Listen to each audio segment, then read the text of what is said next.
নালিশ করে, আমি কেন এখানে বসে আছি, আমি কেন বক্তৃতা দিই, তার খুব লাগে। কেন লাগে? আমি একজন স্বাধীন চেতা মানুষ এবং বাংলাদেশের সংবিধান অনুযায়ী এখনো আমি প্রধানমন্ত্রী। 7 জুলাই ছাত্ররা আন্দোলন শুরু করলো কোটার, কারণ এই কোটা তো আমি বাতিল করে দিয়েছিলাম যখন 2018 সালে তারা আন্দোলন করে।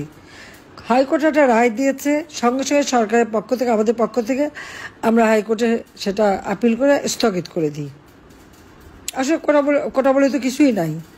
তারপর 7 জুলাই থেকে যখন আন্দোলন শুরু করে, আমি তখন সবাইকে বলেছিলাম, পুলিশ আইজিপি কমিশনার বা আমাদের সবাইকে বলছিলাম, দেখ বা ছেলেপেলেরা আন্দোলন করছে, আমরা তো আন্দোলন সংগ্রাম করে রোদে পুড়ে বৃষ্টিতে ভেজে দিনের পর দিন সংগ্রাম করেই এই দেশ স্বাধীন করেছে। এরা তো সেসব কিছু করতে হয়নি।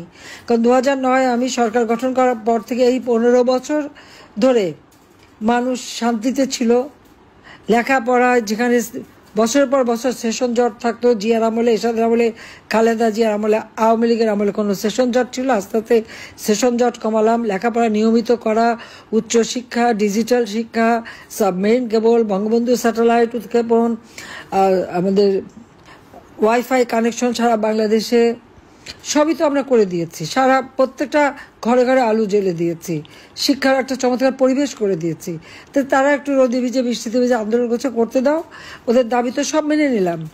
সেই আন্দোলন তারা শুরু করলো, আমরা সব দাবি মানলাম। তখন আসলে 1 দফা দাবি।